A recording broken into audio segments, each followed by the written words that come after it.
created a parallel distribution. So what I'm saying is today, say from today to 5 years, you only sell through dealers because they are sales people. They'll be the ones who will actually grow your business. Once all the painters, all the civil guys across the country know what silver is, and if you say that the finish is better, I'm pretty sure they will realize it. And they will realize it over 5 years. Right? Once that happens, after that you take that next step of then selling directly. Selling directly to the end users and not through. So I have a similar kind of a business. So right now we have our own store, but when you go to a dealer, you definitely get more visibility. You get more customers, like in terms of architects or like how many people are just going to get their house painted to a painter. There's architects. There are a lot of other factors also. So I feel having a dealer network is very important initially. It helps you to get recognized, and then maybe having some other platform would make sense. But I think a dealer is very important. So you're saying stick to the channel. Yeah, I think having a channel initially to penetrate in a market is very important. You get like so much bigger platform to showcase your new product. I think Maulik, Abhishek knows more about dealers, so I think maybe here he is. No, not that I know more, but Maulik, in my experience, these are essentially two different things. You have a product which, in terms of value addition, is something which is groundbreaking. But initially, जो पैसा डाला है उसको rotate करवाना है. If you excuse my saying in this fashion. So, उसमें if I was in your place, I would start with a normal product through the distribution network where the name of your company gets recognized in the distribution channel. Give it a certain time period, that's debatable, कितना time लगेगा. And at the same time, आपका जो वो special product है, go for direct marketing from now, क्योंकि that is a thing which will involve investment and a longer gestation period.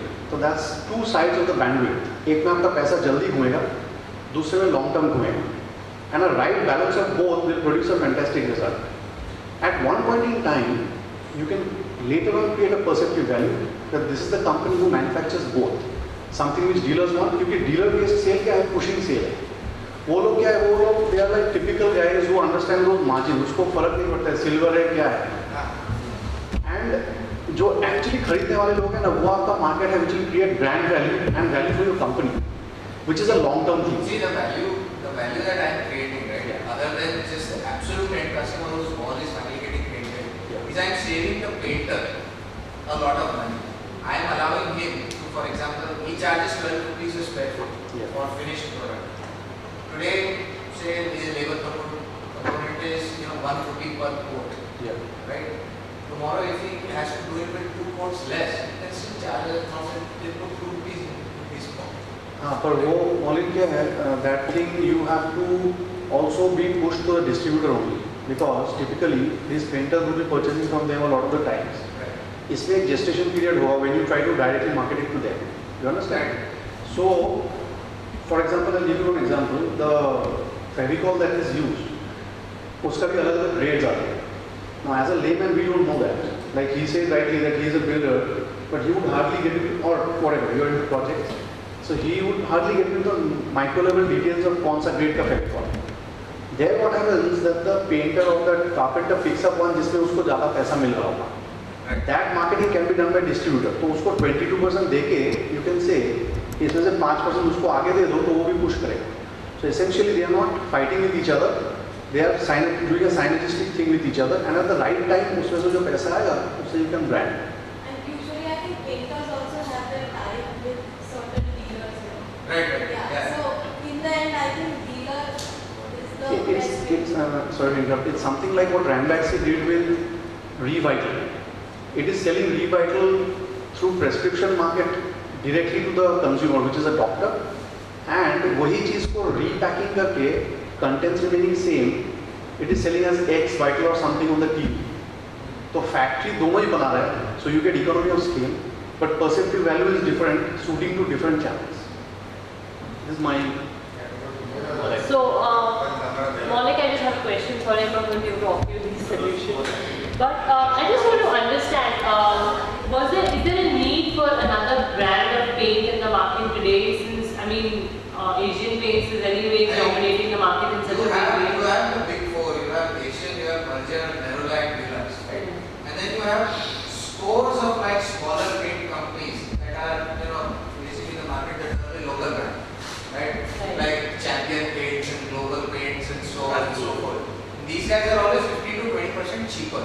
So when you tell a painter that ये दीवार paint करके मेरे को चाहिए, ब्रांड मैं नहीं समझता हूँ, मेरे को दीवार पेंट करके चाहिए ₹7 square foot.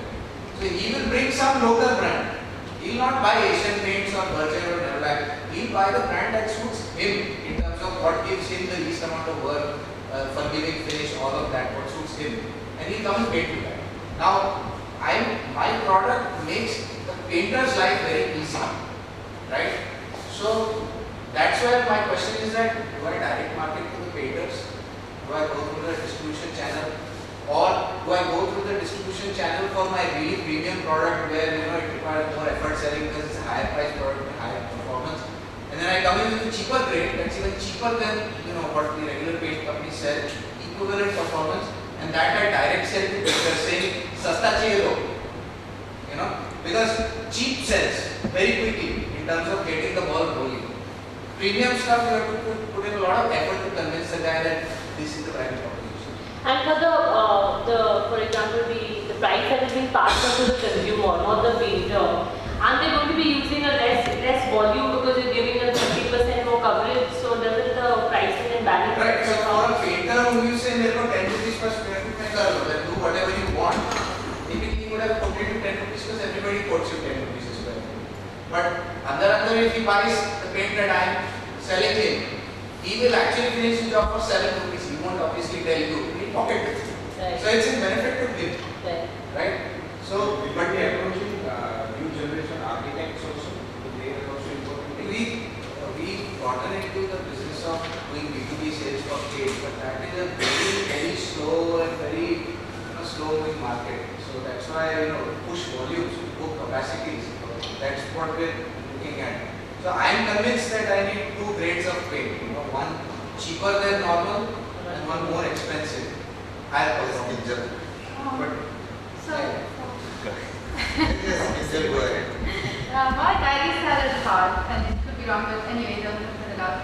What if you worked with, like, say, a small group of dealers? I know that dealers are always competing with each other. When you make it a rewarding mechanism, like, if this dealer makes this much sale, they, gets blah, blah, blah. They're always trying to outdo each other, even within the same business. What if you picked key, like, say, 10, 20 dealers, and really honed in with your marketing team to get the product out, and with that the other dealers you get the buy-in. So what you were saying that they were not making an effort to sell, maybe they'll make an effort to sell thereafter, studying from this success of the 10 people that really did it that you could work with. So and also working with the painters as actually your marketing guys to get the word out on top of this, so attack it from 2 different points. So we are doing that in a sense because we are giving only very selected dealers the opportunity to sell this paint.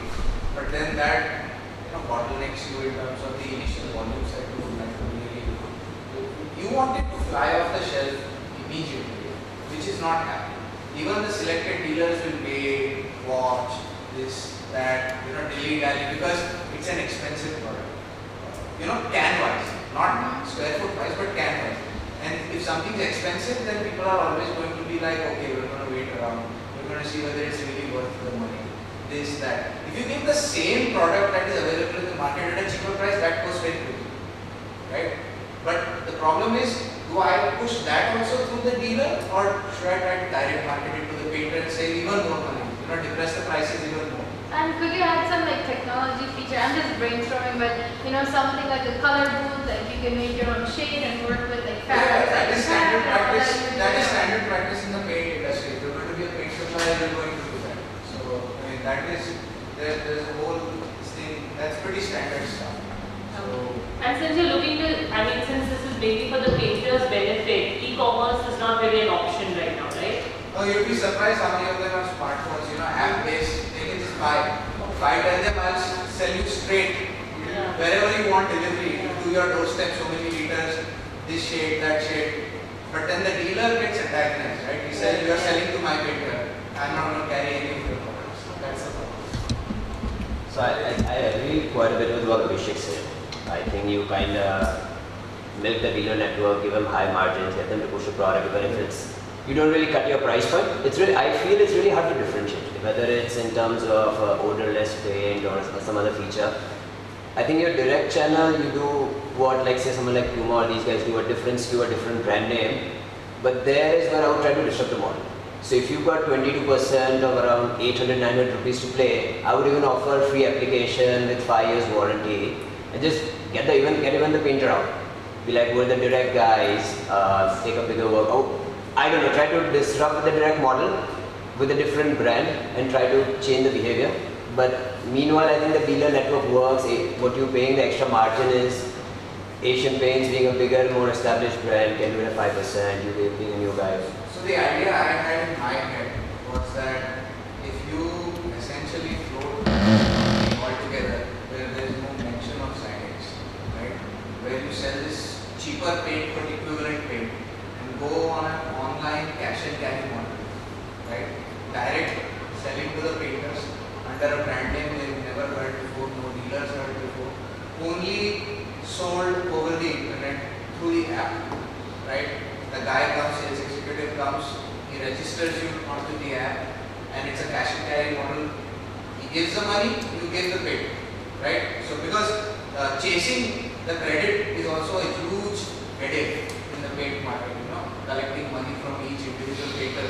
That's also where dealers want margins because they have to go and Can't you just remove the painter? You become the guy, you go to a city, put up 5 holdings, say, hey, for the cost of the paint, we're giving free application and 10 years of warranty for a paint, and you don't have to call the painter, will come with a booklet, will even do the application. You don't need a random painter. The apply supply model is there. Okay. The market, but it's very difficult to execute because there are there's too much liability on a single party when you do that. If you sell it to the painter, he knows what to do. He does his own, sweet talks the customer, gives the small little guarantees, warranties, and it's all done. So, Have you thought of product launching expenses? product launching expenses in Obviously, we don't have so we only have the budget to do below the line activities, no above the line activities or airtime and nothing of that sort. Only 1:1 marketing. Sales executive holds a training session for 10 painters, introduces a product, that's about it. what about awareness and all those things? No budget for advertising, not yet. You don't want to do that unless you are 100% sure of that. So do you think that the volumes will build up over a period of time? Over a period of time. At least for the premium product. Now if I get the same performance but at a much cheaper price, that flies off immediately. Yes, Rishabh. And you mentioned that your product is a decorative paint product. Are there any other decorative paint products? Yeah. All of these companies are Asian paints for How do you say that your paint gives 30% extra? that is, you can easily just actually apply it on the wall and see What is the logic there? in terms of What's different? how do you convince the painter? Yeah. Dealer, painter, and the customer. He has to try it. No, he has to try, but he may not believe that. That's the problem. He may never try. Right. So that's the problem with If the it's higher 5%, 10%, he might agree. So that's the classic problem, right? You introduce a higher performing paint at a higher price point. Painter doesn't even want to touch it to try it. So it's going to take a long time to develop that market. So the barrier I think is to convince the painter that yes, this is the logic. Maybe you talking in terms of microns or whatever, that you apply this and वो नहीं समझते. You will be surprised that they don't understand that they want to apply on a 10 by 10 and see how much they got. So because if I am the painter, I use your logic and I do it, I may be convinced, but what if I don't even want to try? so that's Then the you lost the How would you customer. disseminate the idea? right. So we do give trial packs. that our sales executive does the seeding of painters one by one. That sampling and That sampling is going on, and what you've seen is because of the sampling, say 10 painters try the paint, 7 will come back asking for it. So my point, Molly, was that they should try. Then only your logic will work. Otherwise, they won't go try. Then it's only a talk. right. So for the premium product, that's the case. The market grows slowly. Now, if I give the Second same question I had is, you mentioned that 1.3 times. Is there some diluent you can add and make it one? that's what I was talking about. That say I bring in a second brand of paint. Yeah. That is 30% cheaper because I diluted it down. Okay. So same price now, or sorry, same performance but much cheaper. Now painter doesn't bother about trying my work. In that case, the painter will definitely try. Right, but now I don't want to do. Now the question is, this cheaper line of paint, do I direct sell it? Do I go still through the dealer distribution model? Well, let us come. Afterwards we come. In my opinion, you have to pick any one path. Okay, now what happens is, if you want to sell something which is expensive. अरे अभिषेक अभी 2 minute पहले तो आप बोलते हैं दोनों करो. No, not that. Sir, what I mean to say is, what is expensive, let it remain expensive in the perceptive value of the customer. Don't dilute that perceptive value, in my opinion. Right. Now, the point is, how to do both is my idea. I may be wrong also. Distributor को पैसे के लालच देके push sell करो, because he understands that only. Okay, that's his mindset. But the painter who approaches the distributor, you have some special things like a uniform or an overall gadget or overalls, which creates perceptive value in the mind of the end consumer, which is the buyer of a home or an architect. तो वही painter जो skilful है, जब उसके घर जाएगा ना, वो ओवरऑल्स पहन के, there will be a branding of your Silver X or whatever your product is. Distributor को उससे भी कमाने दो थोड़ा, तो क्या होगा, unknowingly he will be pushing your brand also, because उसको सिर्फ numbers दिखेगा. तो इसमें क्या होगा, आपका बहुत सारा ब्रांडिंग का खर्चा बच जाएगा. और when the painters keep visiting houses with the overalls, if I want to get it cheaply done, you have the option. Zydex has the option. If I want a premium product, distributor के through he I have these gadgeted guys who come. Gadgeted कुछ है नहीं, but दिखने में लगता है hi-fi. It's something like going and buying a Mercedes. तो मेरा सवाल ये है कि सस्ता प्रोडक्ट कौन से चैनल से? Distribution channel. Molly, my question is, you talking about premium product and cheaper product. In my eyes, I think they're both the same. They're both the same. They're both the same, right? They're dilute. One is diluted down. Right. So the question is, which can sell faster? One product which is saying I can give you 30% more, or the other person, or the other one saying that I can do the same thing 30% cheaper. I think, in my opinion, Two ways of selling the same thing, right? I think 30% cheaper can sell faster. One innovative way of pushing it more through dealers is you give them 15%. Like now, you don't sell it to them at 22% lesser. Sell it to them at say 15% cheaper, or 10% cheaper, and then you tell them that if they can sell the same 1,000 boxes per month, then the margin that they're getting, they'll get twice of that. So that can be a good incentive for them to push for it. I mean, this is one way of being innovative, of pushing it. And as I even said earlier, like once you feel that okay, like your paint is you achieve a certain volume, it's there across the country in every single city. After that, you can start selling online. And I think by then, even the painters and contractors will have enough access to online e-retail. So I think So the best question is, whatever markup I give to the dealer, even on the cheaper paint, can I not capture that for myself by selling on an online platform? But see, to sell it online by yourself, you'll have to spend money in marketing, right? So it's like you make more margins, but then you have to invest money in marketing compared to lesser money in marketing and like direct, like guaranteed sales. I think that's the option, or that's a decision that you have to make. Do you have ID capacity which you can use with this? Yeah. No. Have you invested capital, or this is a huge capex project, or do you already make something and there's No, ID see, capacity we develop use the same machines? See, we already have the painter stuff. We already have the painter database, right? We know say 500 painters in Baroda and we know 25,000. Point is very clear. Whether your infrastructure is already Yes. Meaning that he makes suspensions. Now that uses presses heat treatment. Now I can same machine by changing my raw material only, but it makes agro blades. So that's a different market. So I'm using my existing capacity. So my capex is not there. My fixed cost is on. There is no capex involved. So your existing company Zydex. It's purely a segmentation exercise. So Zydex does what? I'm sorry, I'm not aware. So we're making decorative paints. Okay. In the same equipment, I can make this grade of paint that gives 30%. So you're already doing